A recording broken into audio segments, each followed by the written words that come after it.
सुभाष जी आप भी आ जाइए, ललन बाबू आप भी आ जाइए। हम लोग स्टार्ट कर रहे हैं।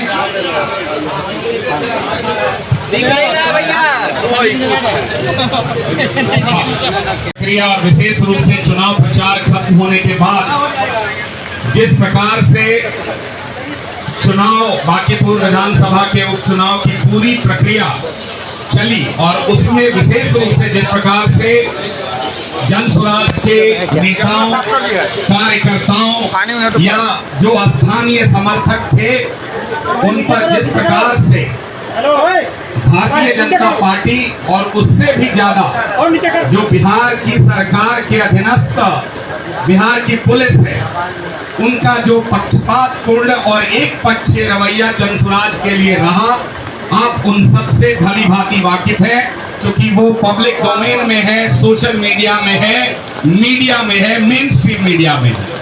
और लगातार जनसुराज का प्रतिनिधिमंडल, शिष्टमंडल, वरीय नेता इस विषय को लेकर, चाहे वो चुनाव पर्यवेक्षक हो, पुलिस पर्यवेक्षक हो, मुख्य चुनाव पदाधिकारी हो या रिटर्निंग ऑफिसर हो या जिलाधिकारी हो, इनके पास अपना प्रतिवेदन और ज्ञापन सौंपता रहा। इसके बाद भी 30 जुलाई को मतदान से 2 दिन पहले के रात से जिस प्रकार से जनसुराज के नेताओं, कार्यकर्ताओं और समर्थकों को थाने में बिना किसी चार्ज के बैठाने का सिलसिला शुरू हुआ, ये एक प्रकार से मानसिक दबाव बनाने का प्रयास था कि किसी भी प्रकार से बांकीपुर के चुनाव में हम लोग निराश हो जाएं, हताश हो जाएं। आपने सबने देखा कि कैसे हमारे जनसुराज के सूत्रधार और बांकीपुर से प्रत्याशी प्रशांत किशोर जी जक्कनपुर में स्वयं 4 घंटे तक बैठे रहे और प्रश्न सिर्फ एक था कि हमारे जो कार्यकर्ताओं को आपने इसी थाने में दिन में 4 घंटे बिठाया, वो कहां है, किस चार्ज में उनको गिरफ्तार किया गया है और किस प्रकार का एरोगेंस, किस प्रकार का घमंड। और ये साफ दिख रहा था कि पटना पुलिस के किसी वरीय उच्च अधिकारी के कहने पर वो एक SHO जो है, जिस प्रकार की शाब्दिक मैं कहूंगा उदंडता या बौद्धिक जिसको कहते हैं आक्रामकता उन्होंने वहां दिखाई, वो आप सबके कैमरे में बंद है। चुनाव के एक रात पहले तक जिस प्रकार का तांडव हुआ और चुनाव के दिन चाहे सिपारा हो, जक्कनपुर हो, मीठापुर हो, बोरिंग रोड जैसे रिहायशी इलाके में, एन कॉलेज जैसे बूथ पर हमारी कार्यकर्ता को पीटा गया। एक युवा नेता हमारे अक्षरानंद पर 25, 30, 40 लोगों ने एक साथ हमला किया। ये सब आपके कैमरे में कैद है और इन सब विषयों से इतर पुलिस का जो वक्तव्य था उस पर हमारे नेता विस्तार से बात करेंगे, लेकिन एक प्रमुख विषय ये था कि आखिर ये किसके इशारे पर हो रहा है और क्या ये काउंटिंग में भी इस प्रकार की कोशिश की जाएगी।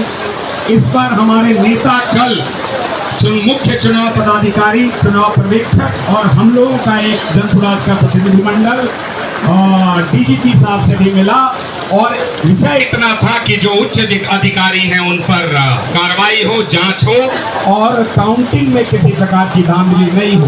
आज स्थानीय लोगों पर किस प्रकार से अत्याचार हुआ है इस पर विस्तार से हमारे नेता बोलेंगे।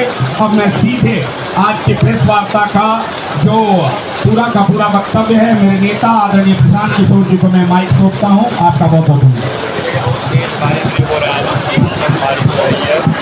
अभी आप देख रहे हैं काफ़ी तेज बारिश हो रही है और इसी बीच मीडिया कर्मी सभी लोग हैं और इसी में ही प्रेस कॉन्फ्रेंस हो रहा है, जहां सामने आप देख सकते हैं प्रशांत किशोर जी हैं और जो जनसुराज के नेता और समर्थक हैं वो सब लोग मौजूद हैं।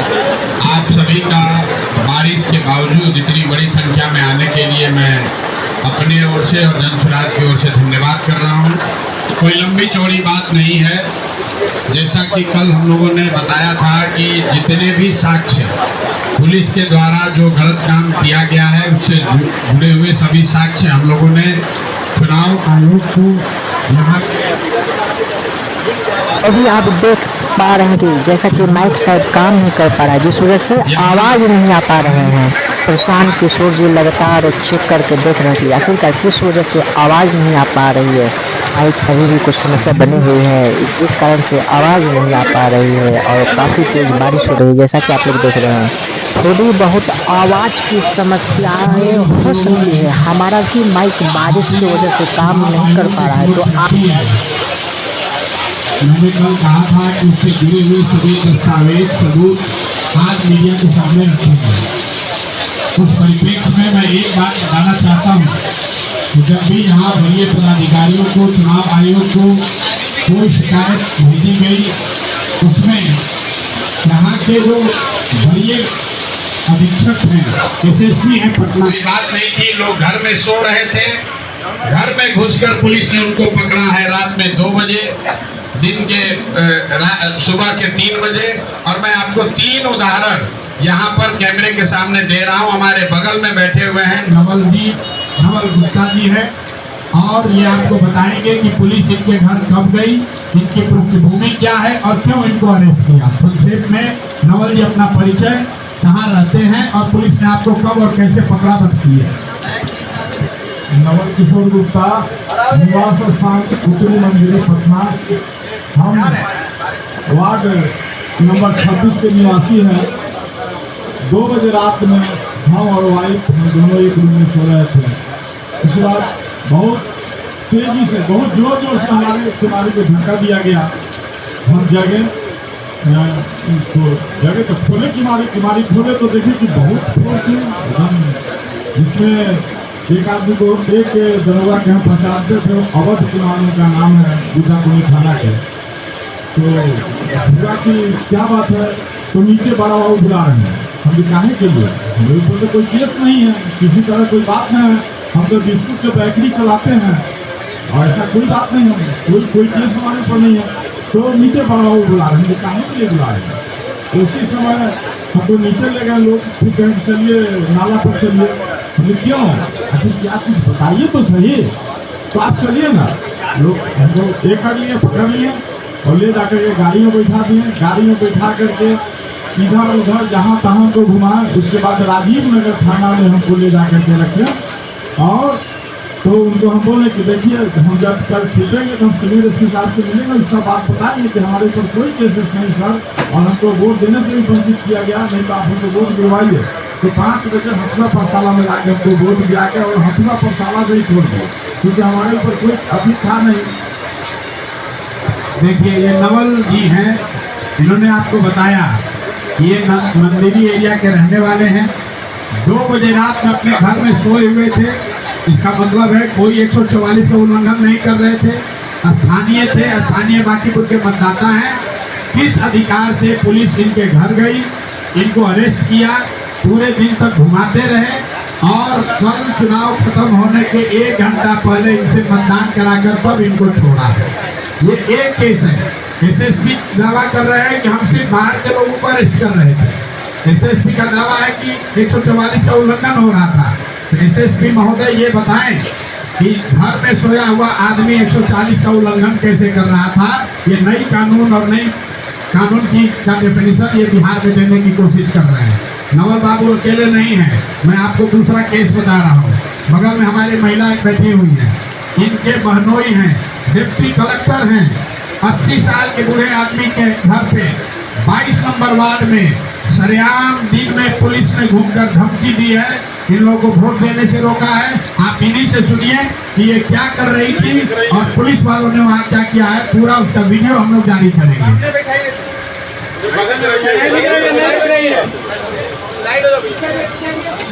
मैं 22 नंबर वार्ड में 22 नंबर वार्ड चलो पीछे मोबाइल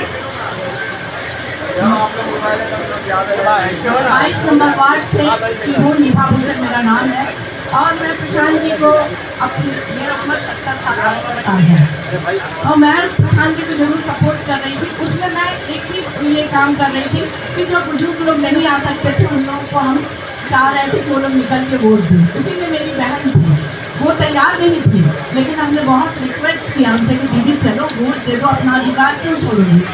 तो वो हमारे कहने पे वोट देने गई। मैं उनको लेकर वोट अपने नौकर के साथ भेज दी कि भाई जाओ तुम दूध देकर और यहाँ बैठे हुए। और कुछ स्थानीय लोग उनके घर गैरेज में बैठे हुए थे, दो लोग स्थानीय लोग आई भी है मेरे साथ। वो स्थानीय लोग बैठी हुई थी। तब तक हम जब वोट दिला के आए तो देखते हैं कि सारा खाली है। तो हमने पूछा कि भाई कहाँ गया लोग, और वहाँ 2-4 बीजेपी के लड़के थे, वो लोग मुस्का मुस्का के डांस कर रहे थे। मैं समझ गई। मैंने जो भी थे एक पदाधिकारी थे या कहते, हम बोले कि सर आप मेरे घर में कैसे घुसे, आप बताइए, आपके पास नीति कुछ था?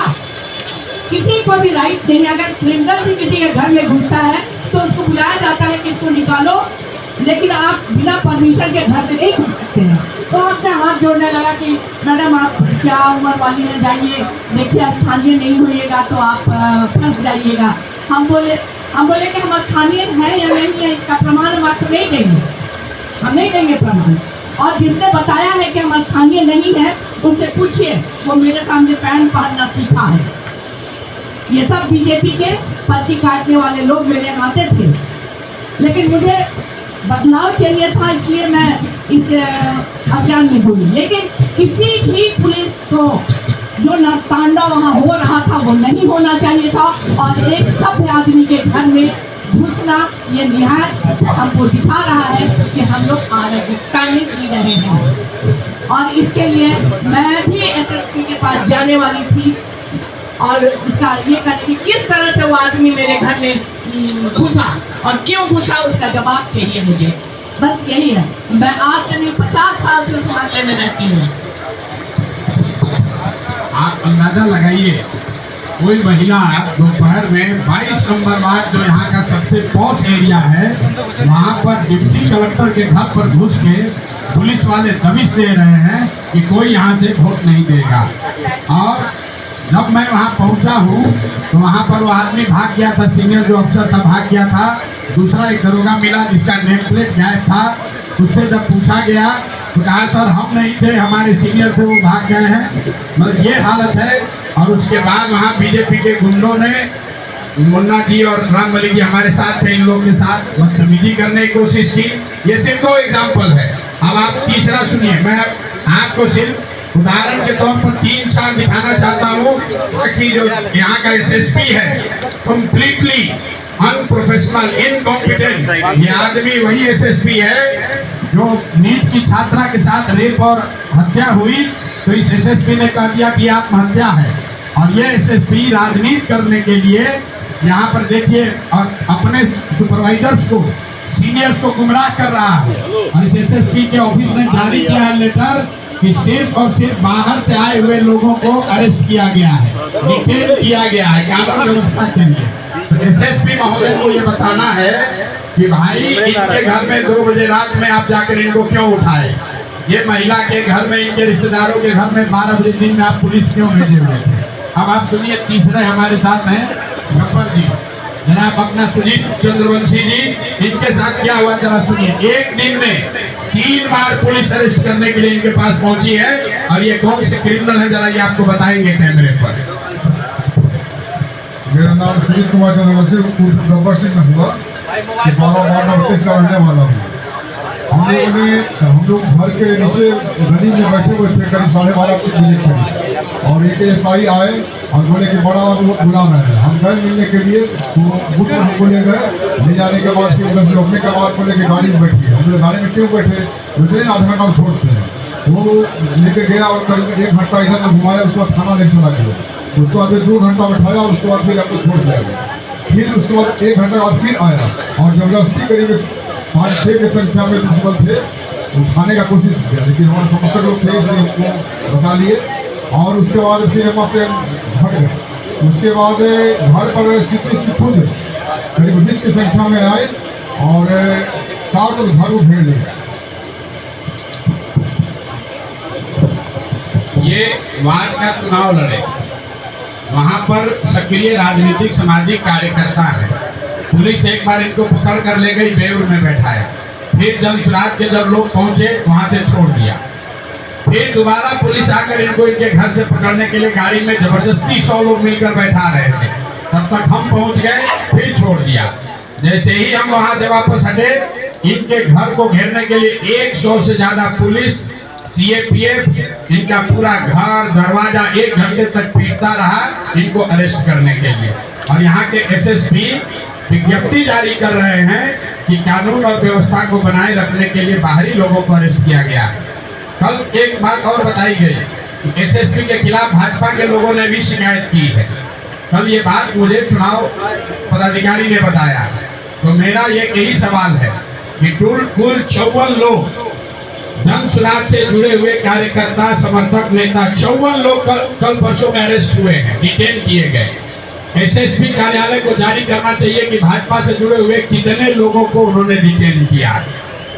एक भी भाजपा का आदमी डिटेन नहीं हुआ, एक भी भाजपा का नेता अरेस्ट नहीं हुआ यह है कि आगे आगे भाजपा के लोग चल रहे थे और जिनको जिनको चिन्हित कर रहे थे उनको पुलिस वाले अरेस्ट कर रहे थे, डिटेन कर रहे थे। ये पुलिस प्रशासन का नंगा नाच हुआ है, लोकतंत्र शर्मसार हुआ है। और हम लोग बिहार के ही हैं, आप सब बिहार के पत्रकार हैं। 20 वर्ष का नीतीश कुमार के राज में इस तरह का प्रशासन और पुलिस का दुरुपयोग हम लोगों ने कहीं नहीं देखा। मैं ये भी आपको बताना चाह रहा हूँ कि जो ऑब्जर्वर आए हैं इलेक्शन कमीशन के, उन्होंने पूरे टाइम फोन उठाया है। जो यहाँ पर डीएम है कुंदन जी, 100 बार फोन हम लोगों ने किया है, 100 बार फोन उठाया है। लेकिन एकमात्र लेकिन कुर्सी पर बैठ के एक इनकॉम्पिटेंट, मोटिवेटेड, निरा बेवकूफ आदमी राजनीति को प्रभावित करने की अगर कोशिश कर रहा है तो हम लोग उससे डरने वाले नहीं हैं। और कल हम लोगों के रिक्वेस्ट पर प्रशासन डीजीपी महोदय ने भी कहा है और उनके अधीनस्थ लोगों ने भी हम लोग को आश्वस्त किया है कि कल के काउंटिंग में पटना के एसएसपी की काउंटिंग और काउंटिंग क्षेत्र की एरिया से एसएसपी की कोई भूमिका नहीं होगी। और आपके माध्यम से अंतिम बात बता रहे हैं, जगदलपुर जैसे थाने के जो इंचार्ज हैं या बुद्धा कॉलोनी के थाने के इंचार्ज हैं या इनके यहाँ सिपारा में जो थाने के इंचार्ज हैं, मेरे भाई तुम्हारे एसएसपी तुमको बचा नहीं पाएंगे। अगर गलत काम आपने किया है, रिकॉर्ड हम लोग के पास है, अंतिम दम तक आपसे लड़ा जाएगा, आपकी नौकरी ले लेंगे। ईमानदारी से जो काम आपको संविधान संगत करना है वो काम कीजिए। जन सुराज जीते हारे आप उसको डरा नहीं सकते हैं। जितना कानून यहाँ की पुलिस जानती है उतना थोड़ा बहुत कानून हम लोग भी समझते हैं। किसी भी पुलिस पदाधिकारी को यह अधिकार नहीं है कि बिना कारण बताए हुए किसी को आप डिटेन कर दीजिए और पूरे चुनाव के दौरान आप उसको डिटेन रखिए। किसी को नौबतपुर, किसी को फतुहा, किसी को शाहपुर, किसी को कंकड़बाग और सब अरेस्ट करने वाले ज्यादातर लोग सादे वर्दी में थे। अरेस्ट करने वाले ज्यादातर लोगों ने ये नहीं बताया कि किस कारण से आप अरेस्ट कर रहे हैं। और पटना का एसएसपी कह रहे हैं कि हमको पता नहीं है, वो बिल्कुल इनकम्युनिकेटो हैं। इन पर एक्शन होना चाहिए, इनके सीआर में ये बात लिखी जानी चाहिए कि ये आदमी बिल्कुल पॉलिटिकली मोटिवेटेड है। पटना में अपराध, चोरी, भ्रष्टाचार, थानों में हुआ लूट, उस पर तो कुछ कर नहीं पा रहे हैं, बाकी राजनीति में वोट को प्रभावित करने की कोशिश कर रहे हैं। ये होने वाला नहीं है। हम लोग की बात खत्म हुई। कुल 18 लोग स्थानीय यहाँ पकड़े गए हैं। मैं उसकी सूची भी आपको बता दे रहा हूँ। अभी कल भी जगदलपुर थाने में 4 लोगों को अरेस्ट किया गया है, जिसमें एक 90 साल के फेकू पासवान जी को छोड़ा गया है और 3 आदमी का इन लोगों ने चालान किया है। उसके अलावा न्यू जगदलपुर से संजय कुमार सिंह, शिवाजी नगर पुरानी जगदलपुर मनोज कुमार, न्यू पुरंदरपुर जनार्दन गली उज्जवल कांत, पुरंदरपुर से ही फेकू पासवान जिसको कल उन्होंने छोड़ा है रात में, रवि नारायण प्रभाकर 40 घंटे पूर्व लागू साइलेंस पीरियड के दौरान बाहर से संलग्न लोग अगर काम कर रहे हैं तो उनको निर्वाचन क्षेत्र छोड़ना अनिवार्य होता है। इस क्रम में प्रशासन और पुलिस द्वारा की गई नियमित जांच एवं सत्यापन के दौरान यह पाया गया, उनके ये शब्द हैं कि कुछ बाहरी जिलों के व्यक्ति संबंधित निर्वाचन क्षेत्र में मौजूद थे और उनके द्वारा चुनाव प्रचार किए जाने का संकेत प्राप्त हुआ। निर्वाचन आयोग के दिशा निर्देश और विधि व्यवस्था को बनाए रखने के उद्देश्य से उन व्यक्तियों के खिलाफ आवश्यक वैधानिक कार्रवाई करते हुए उन्हें प्रिवेंटिव हिरासत में लिया गया। अब ये उनका वक्तव्य है, उनको बताना है नवल किशोर कहाँ के हैं, उनको बताना है संजीव चंद्रवंशी कहाँ के हैं। क्या ये बाहर के लोग हैं? क्या घर में घुसकर ये कौन सा घर में जब ये 2 बजे रात में सो रहे थे तो ये कौन सा उल्लंघन कर रहे थे? ये पुलिस को बताना होगा। प्रधान जी, आपके नेता कह रहे थे कि एसएसपी साहब का ईगो हट हुआ इसलिए उनको गिरफ्तार कर लिया गया। किसका? एसएसपी साहब का ईगो हट हुआ इसलिए आपके एक नेता को गिरफ्तार कर लिया कौन गया। एसएसपी साहब? पटना के एसएसपी साहब। एसएसपी साहब अपना ड्यूटी करने आए हैं कि अपना ईगो दिखाने आए हैं? बिहार की जनता एसएसपी से या किसी पदाधिकारी से ये अपेक्षा रखती है कि वो अपनी संविधान संबद्ध जो उनकी जिम्मेवारी है वो पूरा करें। ईगो की बात तो है नहीं। एसएसपी को किसी ने गाली तो दिया नहीं, उनके यहाँ जाके कोई धरना प्रदर्शन किया नहीं। नवल बाबू तो अपने घर में सो रहे थे, तो इसमें एसएसपी का क्या ईगो हर्ट हो गया?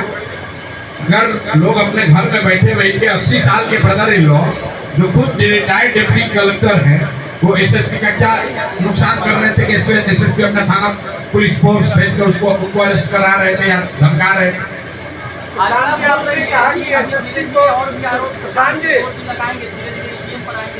शोर नहीं करने वाले।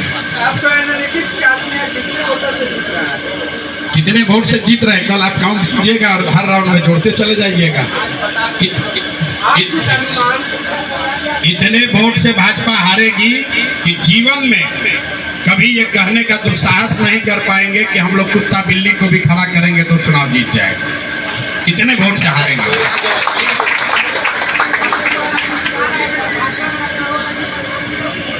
हेलो 30,000 करोड़ रुपया भाजपा के पास आधिकारिक तौर पर। दुनिया के सबसे बड़ी पार्टी भाजपा, दुनिया में सबसे ज्यादा पैसा है भाजपा के पास।